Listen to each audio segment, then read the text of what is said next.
Welcome to The Explainer. So glad you're here because today we're diving into something truly life-changing. We're looking at some incredible material on how to completely transform the way we experience the world. Looking at the sources, it's pretty clear so many of us are just stuck. We're trapped in this state of modern reactive exhaustion, constantly getting battered by external events, pinging notifications, other people's drama. It's exhausting, right? But the really compelling thing we're going to unpack today is how we can actually build an untouchable inner architecture, like a literal mental fortress that keeps you calm and sovereign, literally no matter what is raging on the outside. Let's get into it. To kick things off, check out this fascinating reality from the data. Ready for this? Only about 1%, just 1% of people actively and intentionally design their minds before the world gets to them. The rest of us, well, we're mostly just reacting. We're letting a late bus, a spilled cup of coffee, or some rude email completely ruin the next 12 hours. But that tiny, intentional minority, they don't magically have fewer problems. They don't have less stress. They just have a completely different internal system for processing the whole shebang. Okay, let's dive into this. I want you to be really honest with yourself for a second. When you wake up, do you immediately reach for your phone? Do you just roll over and instantly surrender your brain to a barrage of notifications, the news cycle, all that external noise? Because listen, if you do, your mind is hijacked before your feet even hit the floor. You are effectively handing over your power before your day has even begun. Which brings us to section 1, owning your morning. Because the battle for the mind really does begin at dawn. To get that power back, we have to start right at the beginning. This is phase 1 of our inside-out journey. The morning isn't just a time of day. Honestly, it's a sacred kingdom. It sets the absolute foundation for the entire psychological day. The people who surrender their morning end up chasing their day. But those who command their morning, they lead it. The sources actually outline the super actionable playbook used by that 1%. First up, win in silence. Don't let the world in yet. Give your brain a sec to breathe. Second, anchor your mind with a core truth. Third, mentally rehearse the day ahead. And fourth, move your body to wake up your mind. The big takeaway here, discipline, not motivation, is your real alarm clock. You do it because it's who you are.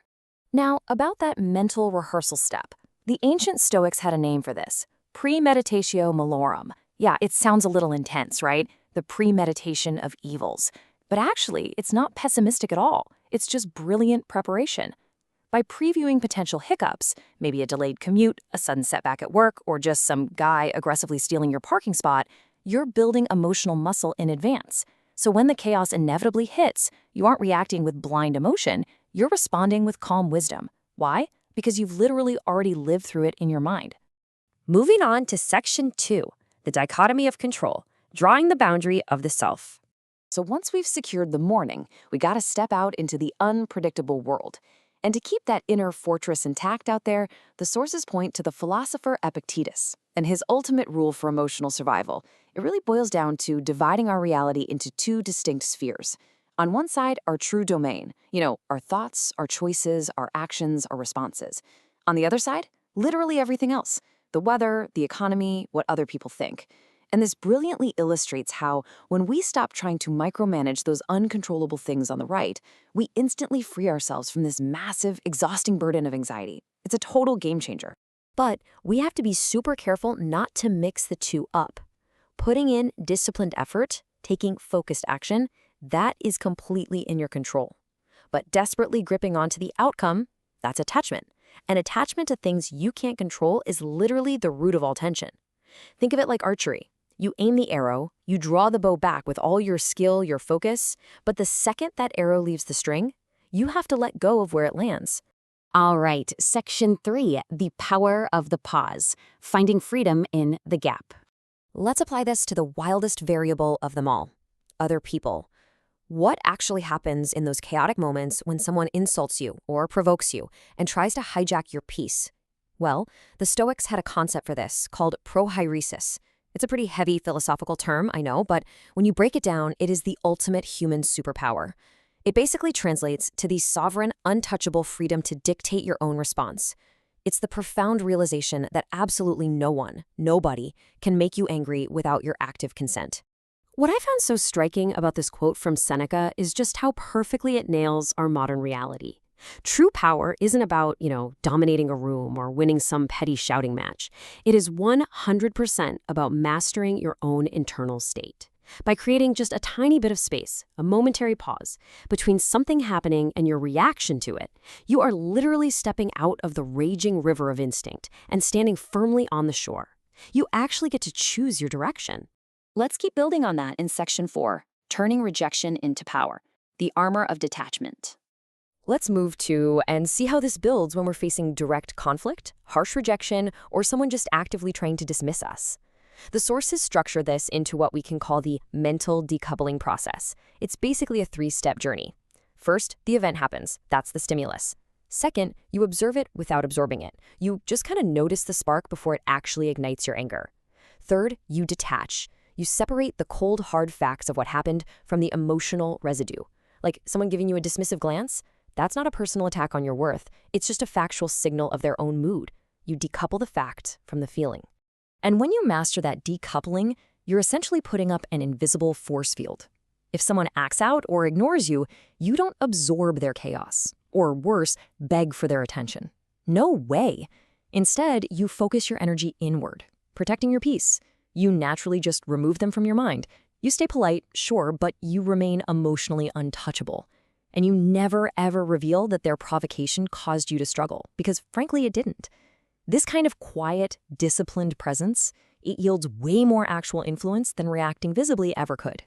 It is so fascinating to look at this stark contrast here. This right here is exactly why that 1% is so untouchable. When insulted, the reactive majority absorbs the blow and escalates the drama, while the intentional few, they simply observe and pause. The majority internalizes rejection as this fatal flaw, but the minority uses it as cold, hard data to fuel their growth. Setbacks cause the masses to complain, while the intentional minority just adapts their approach. It's a completely different architecture of the mind. And the absolute best part is that this is entirely available to you right now through practice. Which leads us perfectly into Section 5, the Strength of Emptiness, the Soul Mystic Sanctuary. Now, ascending to the deepest layer of this journey, we run into a really paradoxical idea: becoming nothing. Sounds kind of scary, doesn't it? I mean, we spend our entire lives desperately trying to be something, attaching ourselves to job titles, social status, keeping up with the expectations of our peers. But think about how exhausting it is carrying all those masks around. So the crucial point is that when you shed those heavy masks and let go of the desperate need to constantly prove your identity, you aren't becoming weak. Actually, scratch that. You're becoming completely whole, completely open, and fully available to the flow of life. As Marcus Aurelius nailed down thousands of years ago, our deepest suffering usually doesn't even come from the events themselves. It comes from our exhausting resistance to them. Letting go of our attachments and our rigid identities isn't giving up or running away. Not at all. It is an active, beautiful, and incredibly powerful choice to dance with the unceasing rhythm of the universe, rather than trying to swim against the current. So I'll leave you with this. Take away your job title. Take away your social standing, the labels other people have slapped on you, and the masks you wear for protection. If you lose all of that, who is the observer left underneath? Cultivating that quiet, unshakable core is the true essence of emotional sovereignty. Thank you so much for exploring this with me on today's Explainer, and I seriously challenge you to start building your own inner fortress today.